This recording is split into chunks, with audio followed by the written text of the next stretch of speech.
예, 녹화도 시작했습니다. 녹화 들어갔고, 예, 이제 다 점검할 거 다 됐나요?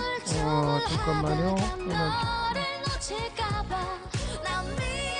그리고, 예, 다 화면도 됐고, 예, 이상 없죠, 여러분? 지금 방송 시작하는데 뭐 이상 없죠? 화면, 오디오 뭐 다 이상 없죠? 여러분이 답해 주세요. 예, 예. 그럼 이제 얘기 시작할게요. 가만히 있자. 음악을.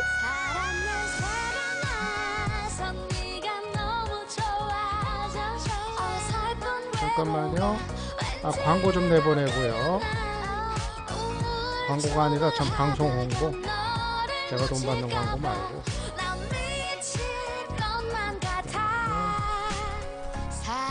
방송 홍보 좀 내보내고요. 아프리카 TV.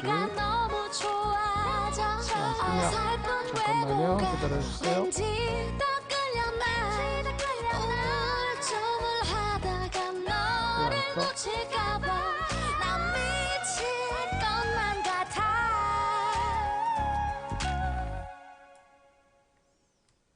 아프리카 TV 이거 트위터하고 페이스북에 홍보 내보내는 거 화면이 왜 잘 안 떠? 잠깐만요. 그럼 페이스북부터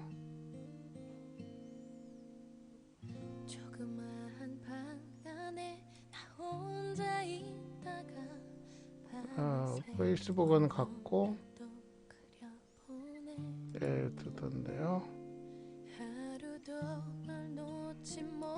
예, 됐습니다. 예, 아프리카 TV 홍보도 했고, 예, 의지사나이님 어서 오시고요. 공영버스님 어서 오시고, 예, 엄숙한 시간님 별풍선 감사합니다. 예, 음악을 끌까요? 음악은 꺼도 되겠죠? 예, 예, 좀 오랜만에 하는 것 같아요. 제가 지방선거고 전후로 방송을 못했죠. 사실 6월 4일 그때 해야 되는 건데 그때도 제가 좀 미리 말씀은 드렸었는데 다른 방송들 스케줄이 좀 꽉 차 있어 가지고 정작 중요한 때 좀 못했어요. 예, 제가 6월 4일부터는 좀 정신이 없었어요. 6월 4일, 5일, 6일까지 좀 정신이 없어 가지고 이제 주말에 좀 이제 어제 오후부터 좀 한숨 돌리고서 예, 오늘 뭐 방송 아프리카 TV 이제 한 겁니다. 예, 그래가지고 제가 정작 지방선거 한참 하고 그럴 때 아프리카 TV는 선거 방송을 제가 못했어요. 예, 예, 어서 들어오세요. 예, 어서 오세요. 오늘 지금 일요일 밤이죠? 예, 그래도 오늘 일요일 밤이긴 합니다만은 그래도 오늘은 좀 해야겠다 이제 생각을 하고서 그리고 오늘 그 방 열었습니다. 예. 제가 뭐 다른 때는 월요일 뭐그 JTBC 손석희 뉴스 보면서 뭐 방송하고 그러는데 오늘은 뭐 일요일이고 그러니까는 뭐 그거 없이 그냥 뭐 제 얘기 그냥 쭉 하는 거로 예, 그렇게 하는 거로 이제 할게요. 예. 제가 오실 분 대충 오셨나 어쨌나 모르겠네. 예.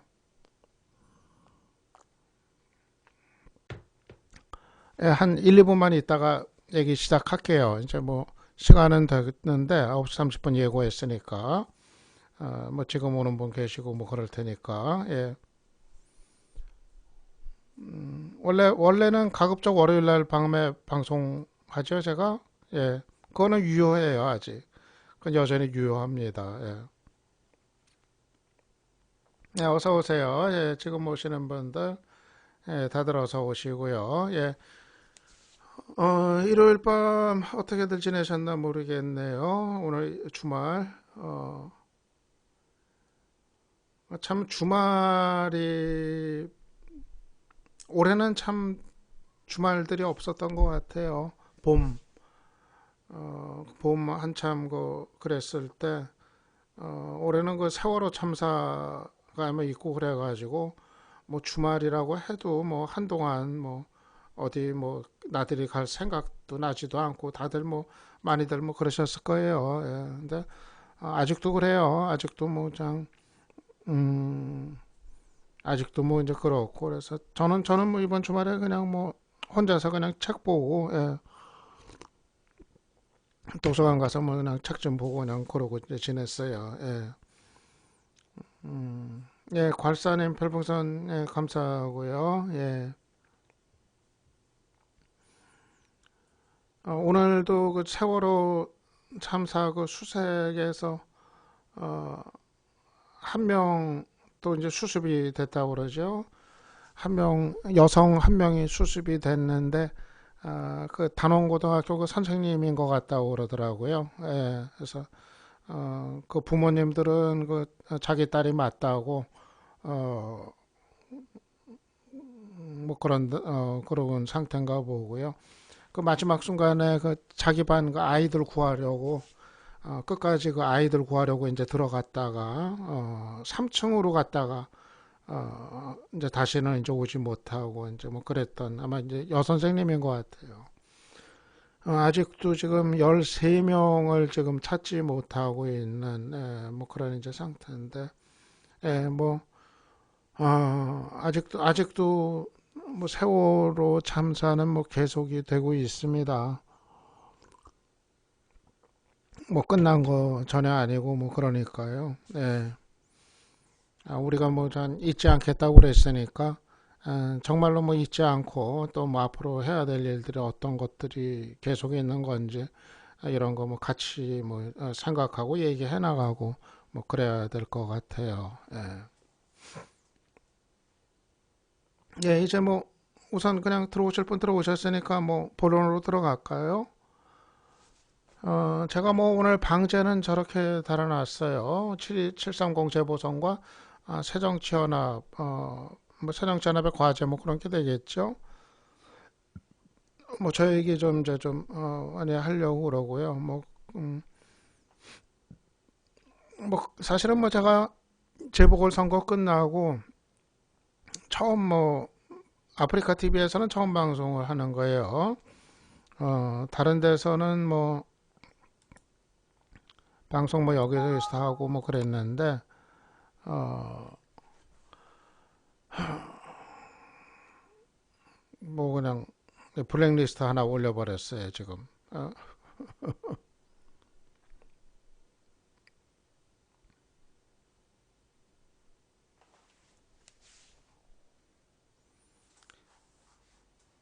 일단 지방선거 얘기 뭐 간단히 좀 하고 뭐 들어갈까요? 아프리카 TV에서는 제가 여러분들 뭐 이제 처음 만나는 거니까 지방선거 결과에 대해 가지고 음, 사실은 뭐 세월호 참사 이전하고 세월호 참사 이후에 선거 결과 나온 거하고 비교해 보면은 사실은 세월호 참사 영향이 엄청나게 반영이 된 선거 결과입니다. 뭐 세월호 참사에도 불구하고 뭐 새누리당이 뭐 그래도 살아난 거 아니냐 뭐 그렇게 뭐 그런 측면도 있습니다만은 그래도 만약 세월호 참사 이전 분위기 그때 선거 상황 떠올려 보면은 사실은 새누리당이 압승을 하기로 돼 있었던 그런 선거였어요. 사실은 뭐 그때만 하더라도 뭐 새정치연합은 완전히 자중질환의 상황이었었고 뭐 완전히 콩가루 집안 그리고 지지율은 한 뭐 한 20% 조금 넘는 그 정도로까지 이제 하락을 했고 뭐 박근혜 대통령 그 지지율이 뭐 70%에 달하고 뭐 그런 상태였으니까 그때 뭐 선거하면은 이건 뭐 하나마나 뭐 새누리당이 압승하고 새정치연합이 뭐 완패한다 거의 뭐 기정사실화되는 그런 분위기였었죠. 그때 상황을 감안하면은 이제 이번에 이제 여야가 뭐 8대9 결과가 나오지 않았습니까? 8대9. 일단은 뭐 많이 달라진 건 달라진 거죠. 이 세월호 참사에 대한 정부 책임론, 세월호 참사 책임 그 심판론 이런 게 민심에 상당히 영향을 준 거죠. 영향을 준 거예요. 그래서 이제 그 정도까지 이제 8대 9 정도까지 그 지점까지 이제 왔었던 거고 뭐 그래요. 그런데 사실은 대단히 미흡한 거죠. 대단히 미흡한 거죠. 이 세월호 참사에 대한 현 정권의 어떤 그 책임, 정부의 책임 이런 것이 얼마나 엄청난 것이었던가 이런 거를 생각을 하면은 사실 6.4 지방선거는 야당이 이기고 새누리당이 패배하고 명확하게 그게 갈리는 게 사실은 정상적인 그 장면이었습니다. 그게 정상적인 사회고 정상적인 정치죠. 어떻게 정부가 그런 죄를 지었는데도 그런데도 뭐 이거 뭐 무승부라 지금 무승부로 봐야 되잖아요. 뭐 엇비슷하게 어느 한쪽이 이긴 것도 아니고 어느 한쪽이 진 것도 아니고 애매모호하게 결과 나온 거. 사실 말이 안 되는 거예요. 사실은 말이 안 되는 겁니다. 완전히 야당이 이기고 여당이 완전히 패하고 그렇게 되는 게 정상적인 사회, 정상적인 정치에서의 선거였던 거죠. 근데 그러지를 못했어요. 그러지는 못했죠. 이유는 뭐 몇 가지 있었던 것 같아요. 이유는 우선 하나는 새누리당이 막판에 내걸었었던 박근혜 마케팅, 박근혜 대통령을 지키자. 그래가지고 이제 보수층을 마지막에 다시 결집시키려고 했던 거. 그게 어느 정도는 영향을 줬던 것 같아요. 어느 정도는. 특히 영남 지역하고 수도권에서는 이 박근혜 마케팅이 또 효과를 좀 거뒀습니다. 물론 전국적으로 보면은 이전만은 못했던 것 같아요. 뭐 충청이라든가 강원이라든가 여기서는 뭐 아무리 박근혜 마케팅 해도 뭐 새누리당이 이기지를 못했잖아요. 지역에 따라 좀 차이는 있었는데 그래도 영향을 좀 줬다고 할 수 있습니다.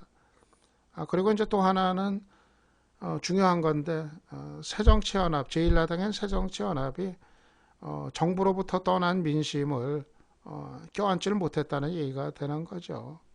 그러니까 그렇게 현 정부 여당에 대해서 책임을 물어야 된다고 생각해서 떠났던 그 사람들을 적극적으로 끌어들이지를 못한 그러니까 야당도 대안으로 인식이 되지 못했다 그런 얘기가 되는 거죠. 만약에 정말 야당이 국민들의 신뢰를 받고 국민들의 지지를 받는 그런 위치에 있었다고 한다면은 선거는 엄청 달라졌을 겁니다. 선거는 엄청 달라졌을 거예요. 근데 야당 뭐 새정치연합 역시도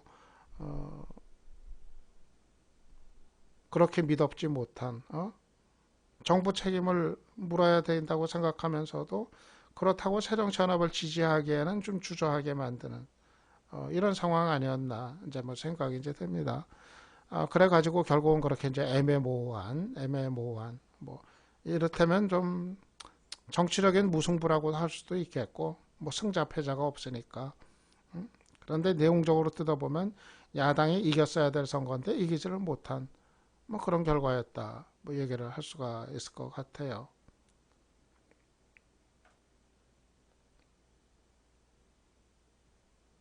어,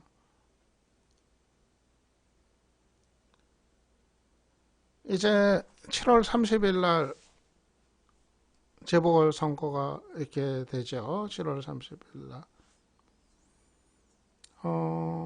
그때가 사실 이제 진짜가 됐어요. 연장전이죠, 연장전.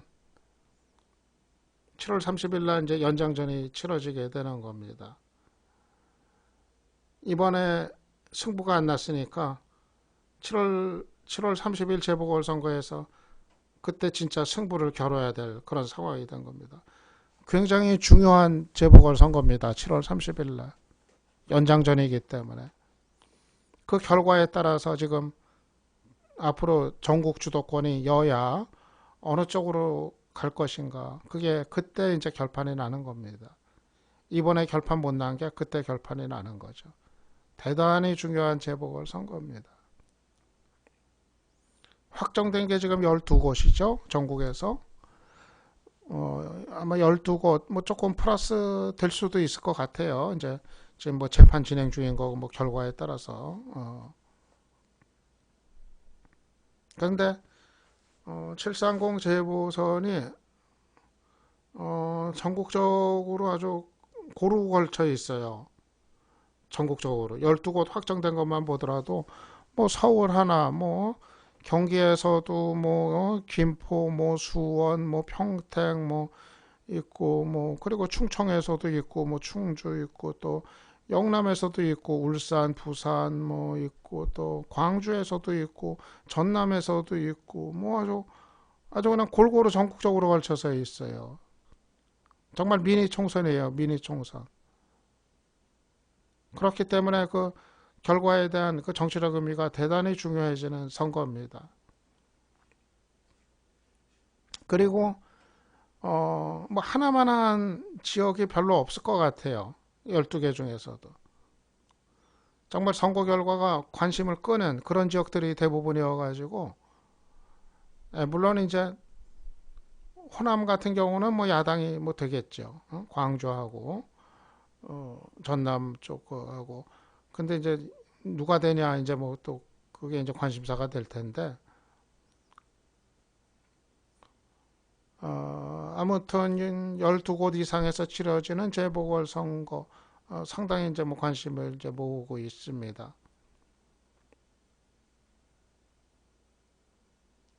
그런데 그러면 아까 제가 6.4 지방선거에서는 새정치연합이 좀 이 대안으로 인식이 못 돼가지고 그래서 이기지를 못했다 뭐 말씀 이제 드렸지만 그럼 730 재보선 앞둔 지금 시점에서 야당은 어떻게 해야 되는 거냐, 새정치연합은 뭐 어떻게 해야 되는 거냐, 그 좀 말씀을 좀 드려야 될 것 같아요.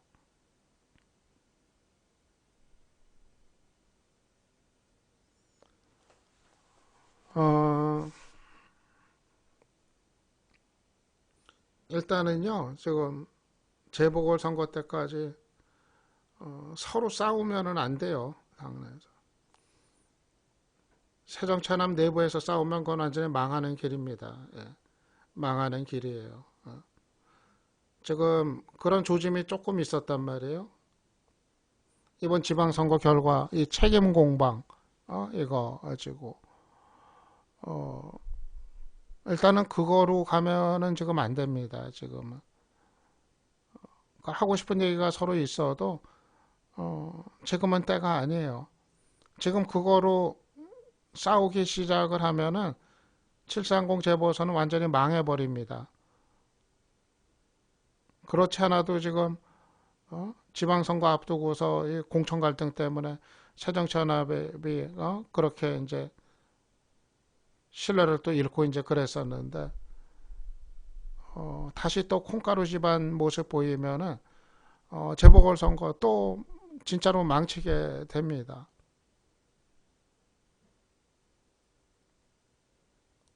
일단은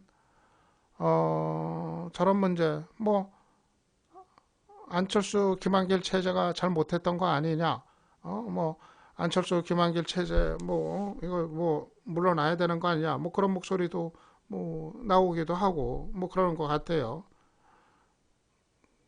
근데 지금은 그런 얘기 할 때는 아니라고 저는 봐요. 지금 그 얘기 할 때는 아니라고 봐요. 그 얘기는 일단은 730 재보선까지 끝나야 730 재보선까지 일단 끝나고서 그 문제는 다시 판단들을 해야 될 문제입니다. 새정치연합의 앞길이 어떻게 돼야 되는지는 730 재보선까지 결과까지 봐야 이제 판단이 되는 문제예요. 730 재보선까지. 그때까지 보고서 정리가 돼야 될 문제예요. 아직은 지금 결판이 난 게 없어요.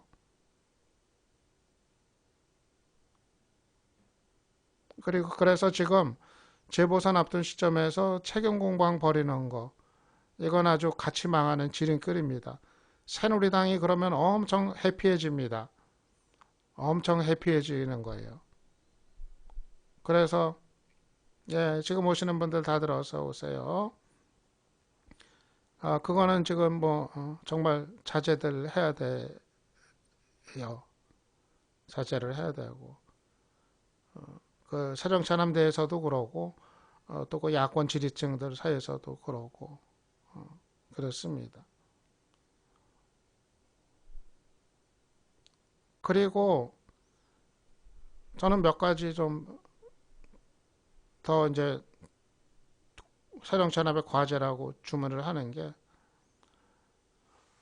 일단 책임 공방은 버리지 말고 그 대신 안철수 김한길 체제는 새정치연합 지도부는 거기에 박영선 원내대표까지 포함해서 새정치연합 지도부는 좀 야당성을 강화해야 됩니다. 야당성을 강화해가지고 지금 박근혜 정부를 좀 세게 몰아붙이고 지금 6월, 7월 전국에서 그 세월호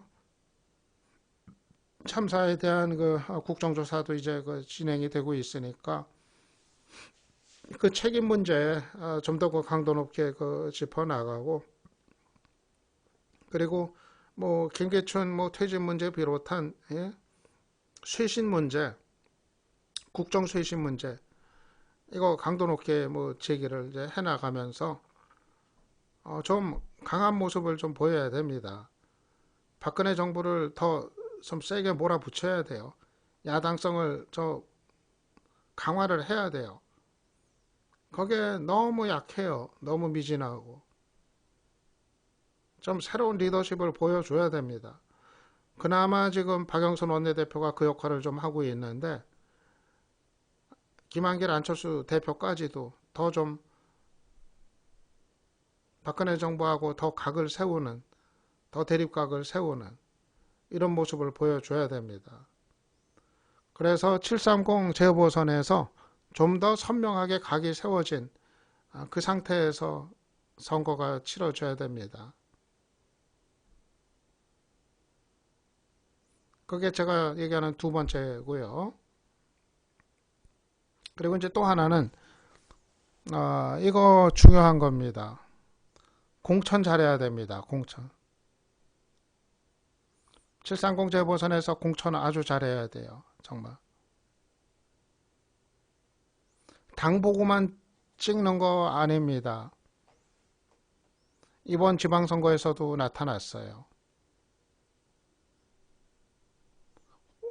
공천을 잘하냐 못하느냐, 될 수 있는 인물을 공천하냐 못하느냐 이거에 따라서 결과는 달라지는 게 지방선거에서도 여실히 나타났습니다. 이번 지방선거에서 굉장히 중요했던 데가 경기였었거든요. 경기. 만약에 야당이 경기에서 이겼으면은 결과가 이거 달라졌어요. 경기도지사 선거 이겼으면은 완전히 야당 승리입니다. 이번 선거는. 근데 경기가에서 졌어요. 그래서 그러지를 못한 거예요. 왜 졌냐? 경기 보면은 뭐 이런저런 분석이 있습니다만은 남경필 대 김진표 대결에서 진 거예요. 남경필을 김진표 후보가 못 따라간 거예요. 뭐 여러 가지 점에서 이유가 있겠지만은 기본적으로 남경필이라는 후보는 기본적으로 사람들이 호감을 갖고 있는 이미지예요. 젊고 그리고 역동적이고. 근데 야당 후보는 그냥 관료 출신의 노예 좀 제가 뭐 말 안 해도 알죠, 여러분들.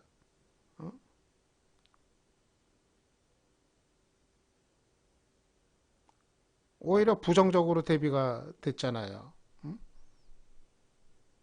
너무 오래된 인물이었잖아요. 너무 오래된 인물이었죠. 진 거예요. 진 거예요. 물론 그러면은 누가 나갔어야 되느냐? 쉬운 문제는 아니었죠. 김상곤 예비 후보가 한때 유망주였다가 지지율이 안 올라서 탈락했는데 김상곤 후보가 나갔어도 저는 어려웠다고 봐요. 남경필한테. 김상곤 후보도 너무 나이가 많아가지고 남경필한테 좀 안 됐을 것 같고요. 좀 더 제3의 인물을 찾았어야 되는 거 아닌가. 그러니까 원혜영 후보도 또 그랬었고 그런 생각이 들더라고요. 이 인물이 중요하다는 게 사람들이 무조건 당 보고 찍질 않아요. 많은 지역에서는. 충청 보세요. 충청 이번에 충청에서 새정치연합이 4개를 모두 석권을 했잖아요. 새누리당이 다 지고 얼마 전까지 새누리당이 이 완전히 석권하던 게 충청이었는데 하루아침에 왜 이렇게 달라진 거예요? 새누리당이 인물에서 진 거예요. 인물에서. 새누리당이 공천을 굉장히 잘못했어요. 인물을. 반면에 새정치연합은 좀 지지도가 있는 인물들을 공천을 했고 거기서 승패가 갈렸어요. 그러니까 충청 같은 경우 보면은 무조건 당 보고 찍는 게 아니라 인물 보고 찍는 거 이게 상당히 이번에 영향을 줬어요. 이번 재보궐선거 마찬가지입니다. 이번에 야당이 제대로 해서 이번에는 이기려고 한다면은 정말 필승의 카드들로 다 공천을 해야 돼요. 거기에는 무슨 개판 논리, 정판 논리 이런 거 끼어들면 안 돼요. 응? 개파별로 나눌 문제도 아니고 정파별로 나눌 문제도 아니고 누가 당선 가능성이 높냐? 정말 누가 필승의 카드냐? 오직 그 관점에서 판단들을 해야 된다고 봐요.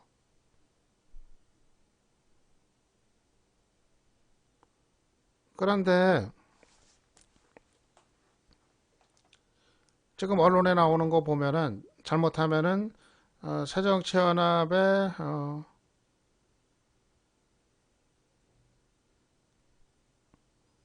그 올드보이들의 귀환 이번 재보선이 잘못하면 그리로 갈지 모르겠다고 좀 우려가 들더라고요. 올드보이들 다 좀 과거 정치인들이 이번 재보선을 다 노리는 것처럼 그렇게 지금 얘기가 나오고 있어요. 전 나오는 인물들이 다 과거의 거물들. 손학규, 김두관, 정동영 또 누구죠? 또 누구 나오더라? 자관 쭉 나와요, 자관.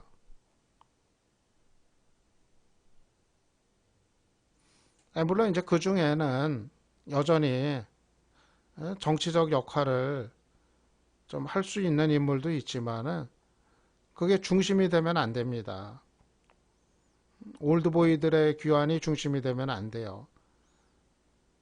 좀 새로운 인물, 젊고 역동적인 인물들, 그러면서도 지지를 받을 수 있는 인물, 대중들의 그런 카드들을 내세워야죠. 새정치연합이 이번 지방선거에서도 그게 대단히 취약했거든요. 좀 새로운 인물들을 내세워야 됩니다. 새롭고 정말 시대 변화에 좀 부응을 하고 경쟁력이 있고 그런 사람들. 김현철 씨는 좀 서울 동작을은 좀 아닌 것 같아요. 저는 서울에서 공천 안 되죠.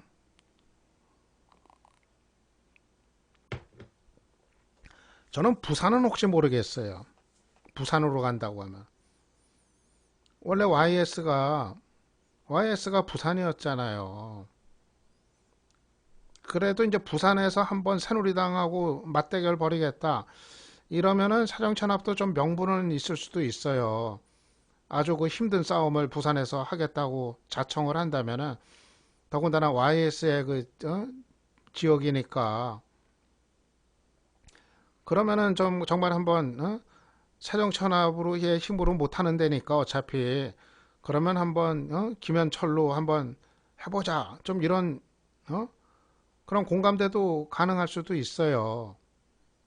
근데 뜬금없이 서울에서 나오겠다는 건 좀 아니에요. 일단은 뭐 상도동에 있어서 서울 얘기가 나온 그 동작을 얘기를 한 것 같은데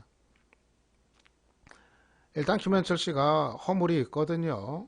과거 YS 정권 시절에 이 국정농단 문제 때문에 물의를 일으켰었고 물론 이제 세월이 많이 지났다고는 합니다만은 그 이미지가 있어요 아직도. 근데 서울에서는 좀 전 무리라고 봐요. 서울에서 잘못하면 새정치연합이 김현철 씨 서울에서 공천했다가는 전국 재보선에 다 부정적인 영향 미치고 완전히 비리 인물을 공천했다고 해가지고 과거 안 될 거예요. 안 돼요. 부산도 사실은 쉽지 않아요. 부산도 마찬가지로 또 비리 전력 이 문제가 있기 때문에 과거. 그래도 이제 부산은 새정치연합이 못하는 거 YS에 대한 향수 그런 걸 기반으로 해서 한번 새누리당을 꺾어보겠다. 뭐 이러면은 또 좀 여지는 있는데 아무튼 좀 서울은 아니에요.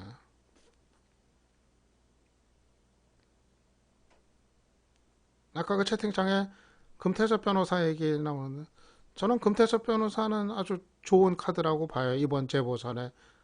그래서 뭐 지역이 뭐 어딜지 뭐 모르겠지만 뭐 수도권이겠죠. 금태섭 변호사 같은 경우는 아주 좋은 카드라고 봐요. 새정치연합이 정말 좀 딱 그런 인물들이 지금 필요한 거 아닌가 생각을 해요. 예.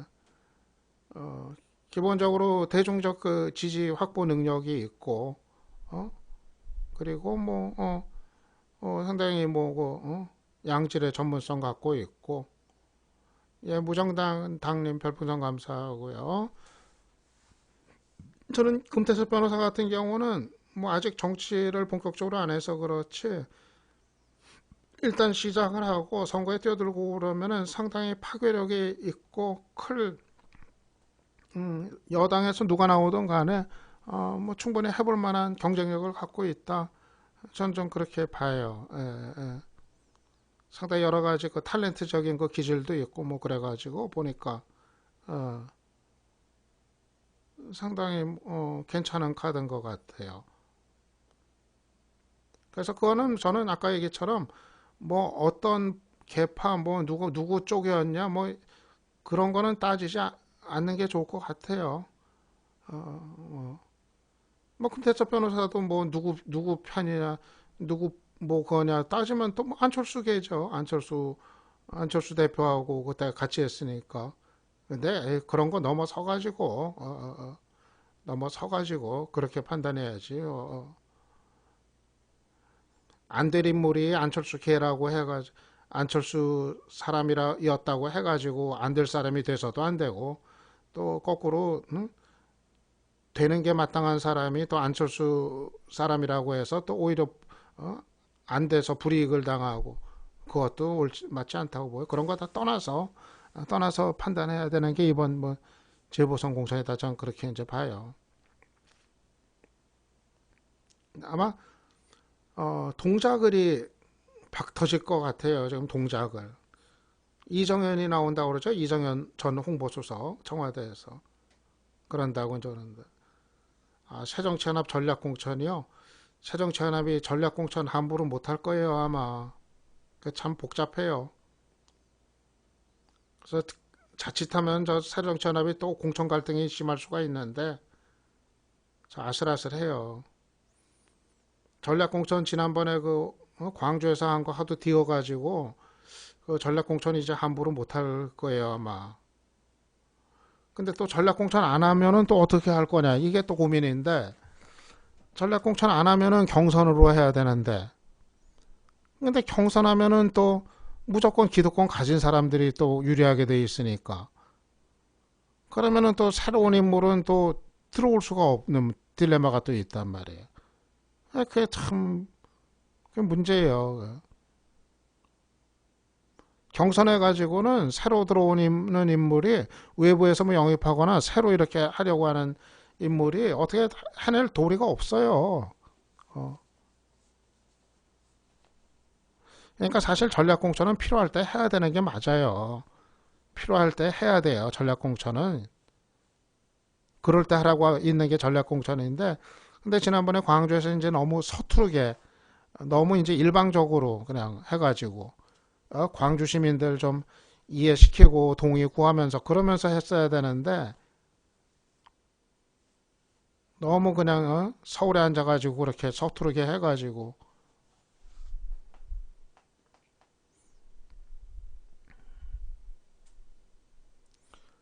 아무튼 이번에 그 공천 갈등 가지고 또 콩가루 집안 되면 이게 재보선 망쳐요.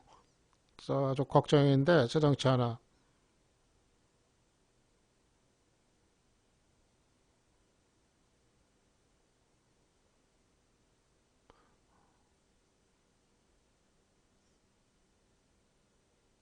아무튼 좀 이번 그 재보선 공천에서는 아까 말씀드린 것처럼 이렇게 뭐 올드보이로를 중심으로 해서 라인업을 짜려고 할 게 아니라 정말 좀 새로운 경쟁력 있는 인물들을 좀 최대한 좀 발굴하고 영입을 해가지고 좀 그렇게 했으면 좋겠어요. 좀 정말 말만 새정치지 뭐 새정치가 뭐 딴 거예요. 뭐 딴 거 맨날 얘기해봐야 뭐 소용 없어요. 맨날 새정치 어쩌고 뭐 얘기해봐야 다 소용없고 진짜 새정치 하려면 새 인물들 정말 새롭고 능력이 있어서 어? 좀 당선 가능성 있는 새로운 인물들 내세우는 거 그게 새정치지 뭐 아유 뭐 딴 거 맨날 얘기하면 뭐예요. 거기에 달렸어요.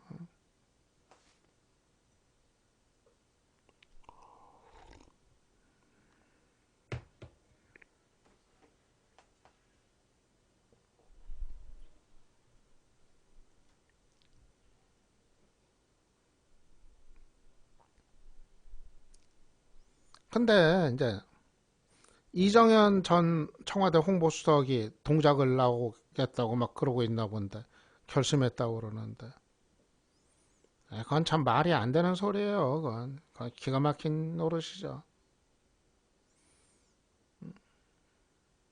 청와대 개편 왜 하기로 했던 건데 책임지려고 했던 거 아니에요? 책임지려고. 응? 책임지려고.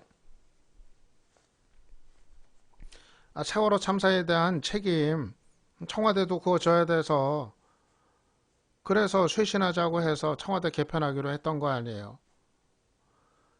이정현 전 수석은 그 책임져야 될 그 앞순서에 있는 사람이었어요. 청와대 홍보수석 세월호 참사 직후에 후에 일단은 대통령의 대국민 메시지 제대로 못 나왔잖아요. 홍보수석이 책임져야죠. 그리고 그 밑에 있는 민경욱 대변인 계속 사고치는 부적절한 발언들 했잖아요. 홍보수석이 책임져야죠. 그리고 무엇보다 이정현 전 수석 자신이 KBS 보도 통제 이거에 개입한 게 드러났잖아요. 당연히 책임져야죠. 그러면 이번에 물러난 게 책임지고 물러나는 겁니다. 아니 책임지고 물러난 사람이 어떻게 선거에 나와가지고 바로 자기 지지해달라고 그럴 수가 있어요. 이건 완전히 국민을 우롱하는 거죠. 국민을 우롱하고 국민을 상대로 장난하는 것도 아니고 뭐예요. 물론은 나지만 책임은 없다. 뭐 그런 건가요? 그건 책임지고 물러나는 모습이 아니죠. 쇄신도 아니고 이쪽에서 저쪽으로 그냥 옮기는 거 아니에요. 어떻게 보면 더 좋은 자리로 옮기려고 하는 거죠. 이정현 수석이 만약 진짜 동작을 해 나온다면 반드시 떨어뜨려야죠. 정말 국민 무서운 줄 알게 야당이 정말 그때는 필승의 카드 내세워가지고 반드시 떨어뜨려야죠. 왜냐하면 박근혜 대통령의 대리인으로 나오는 거잖아요. 박 대통령 대리인으로 나오는 거거든요. 그러면 꺾어야죠. 꺾어가지고 진짜 심판을 해야죠. 전 가능하다고 봐요. 충분히. 야당의 후보만 제대로 내면은 동작을이면은 해볼 만한 지역이에요. 뭐 이렇게 특별히 불리할 건 없어요. 물론 이정현이라는 사람이 뭐 정치적인 수완이 좋고 뭐 선거를 잘 치르고 뭐 여러 가지 얘기도 있습니다만 전 서울에서 그런 거로 결판이 나리라고 보질 않아요. 전 서울이기 때문에 서울에서는 뭐 그런 어떤 정치공학적인 테크닉 이런 거로 결과가 나오리라고 생각 안 해요, 저는. 박근혜냐, 박근혜 심판이냐, 전 기본적으로 그거예요. 서울에서의 승부는 이번 재보선에서.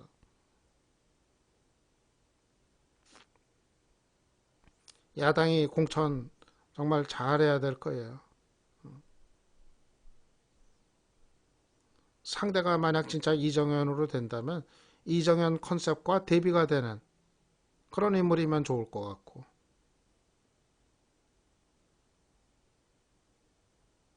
돌쇠형이잖아요, 이정현 수석이. 돌쇠 컨셉하고 좀 대비가 되는 컨셉. 그런 게 좋을 것 같아요.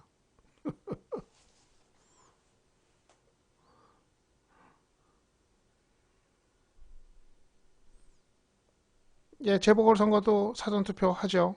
예, 작년에 재보궐선거도 사전투표 했죠.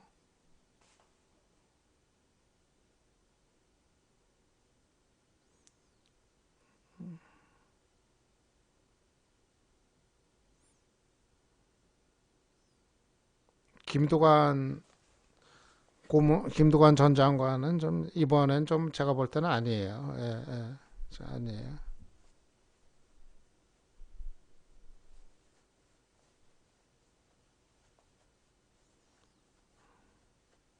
예, 저도 김두관 전 장관은 좀 회의적으로 봐요. 좀 앞으로 가능성 대해서도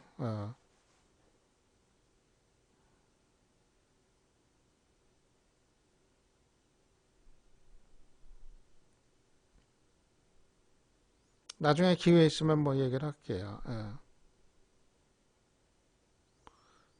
아, 그리고 홍보수상 얘기가 이제 나왔으니 나온 김에 얘기를 하면 오늘 그 이정현 전 수석 후임에 윤두현 YTN 플러스 사장이 임명이 됐더라고요.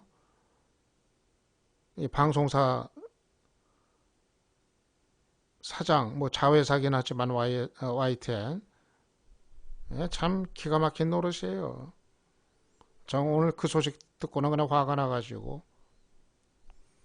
이 윤두현 사장이란 사람이 이거 어떤 사람인지 뭐 아는 분들은 다 아실 텐데. 오죽하면 YTN 노조에서 YTN 오적이라고 이름을 붙였던 사람이에요. 5명 가운데 한 명이에요. 오적. 오적 알죠?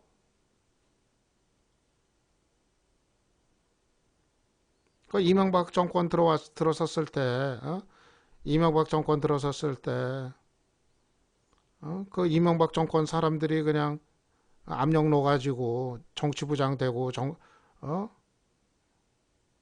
뭐 보도국장 되고,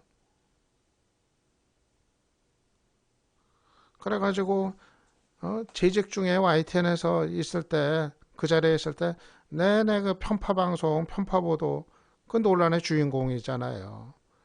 YTN 내부에서 그냥 보도 통제하고. 그래서 YTN에서 노조에서 오적이라고 그런 거 아니에요, 오적.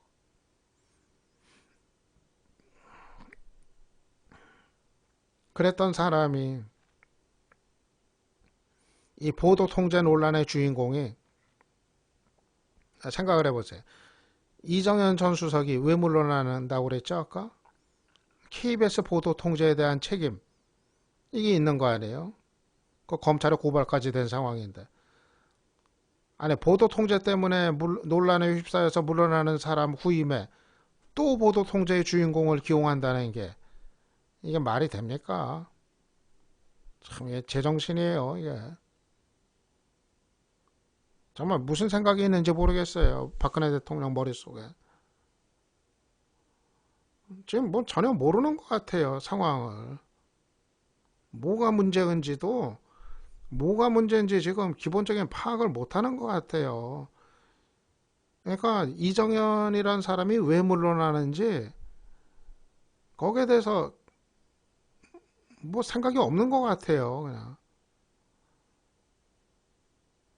그냥 재보선 나가게 하려고 물러나게 한다고 생각을 하는 건지, 뭐 KBS 보도 통제 논란이라는 게 있는 걸 알기는 아는 건지도 모르겠고, 아니 그거 알면서 어떻게 또 윤두현 같은 사람을 또 홍보수석으로 기용을 해요. 그러니까 윤두현이 어떤 사람인지 또 모르겠죠. 아마 뭐 YTN 내에서 어떤 문제가 있었고 뭐 반발이 어떻게 있고 그것도 모르겠죠. 아마 김기춘 실장이 그냥 좋은 사람이라고 하면 다 좋은 사람으로 생각을 할 건지 어떤 건지. 대통령이 자신이 뭐가 뭔지 모르는 것 같고, 대통령 옆에 있는 사람들이 또 대통령의 눈과 귀를 가리는 것 같고, 참 거의 절망적이에요. 절망적이에요. 세월호 참사 이후에도 달라지는 게 아무것도 없어요. 아무것도 달라지는 게 없어요. 박근혜 대통령은. 그냥 사람 바꾸는 거, 사람 이름 바꾸는 거, 간판 바꾸는 거, 그거로 끝나는 거예요. 진짜 중요한 거는 국정을 운영하는 기조, 국정 운영하는 방식, 이런 게 바뀌어야 되는 건데, 그런 거는 바꿀 생각이 없어요, 보니까.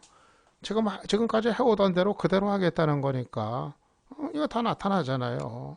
그러니까 윤두영 같은 사람을 이렇게 홍보수석에 기용을 하는 거고. 이렇게 되는 거예요. 참 절망적이에요. 저는 앞으로도 달라질 일이 없을 것 같아요. 임기 내내. 박근혜 대통령은 안 바뀔 것 같아요. 더 이상 미련이 없어요. 거기에 대해서 저도. 박 대통령은 안 바뀝니다. 전 그렇게 판단하고 있어요. 바뀌기에는 본인의 머리가 너무 굳어져 있어요. 그 70년대에 멎어 버렸어요, 사고가. 70년대 아버지 시절. 그때 보고 겪고 느꼈던 거.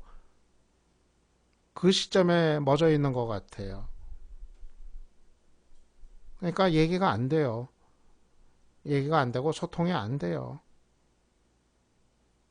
그래요.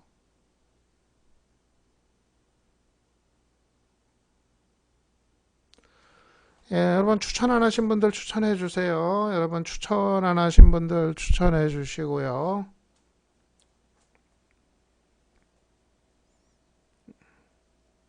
시청하시면서 추천 안 하신 분들 추천해 주시고요. 예.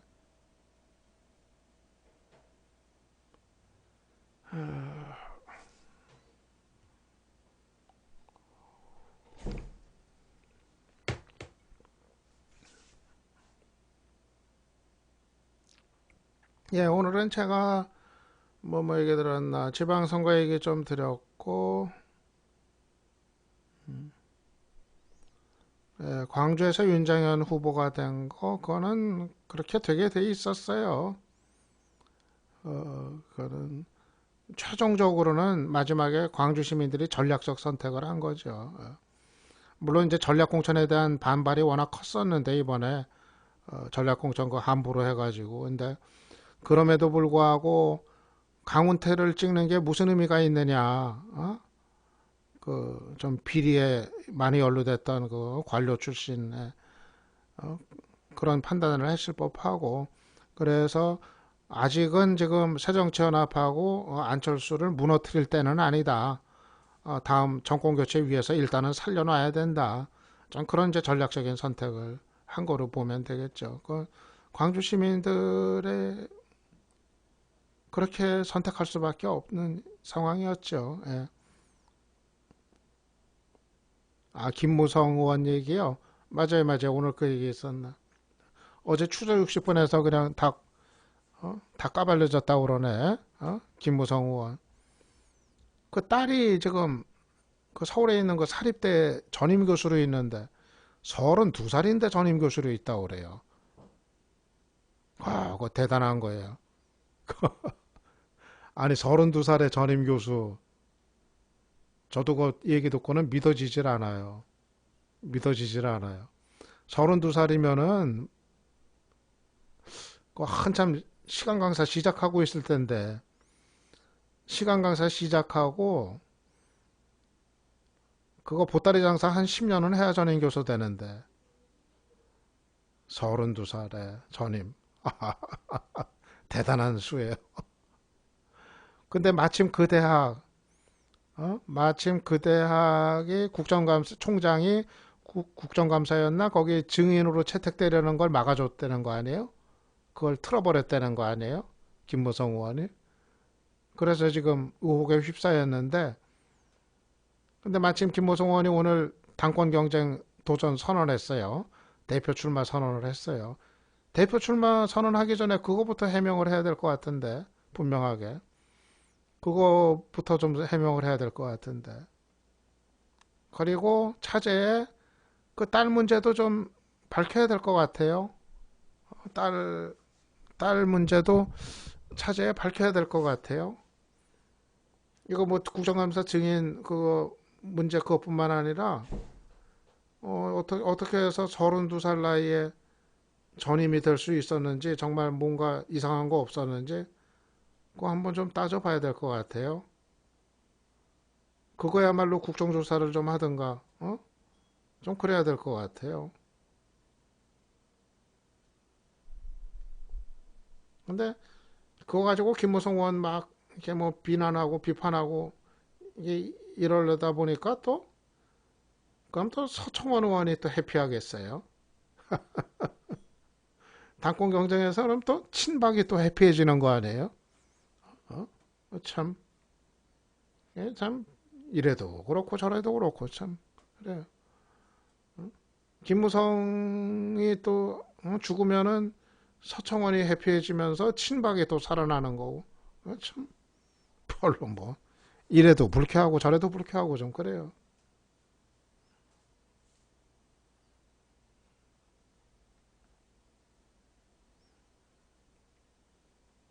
어떻게 보면은 그냥 비박인 김무성이 돼가지고 당대표가 쉽진 않겠지만 그래가지고 그냥 박통하고 좀 대립도 하고 서로 싸우고 좀 갈등 빚고 좀 그게 더 흥미진진하긴 할 것 같은데 안 모르겠어요.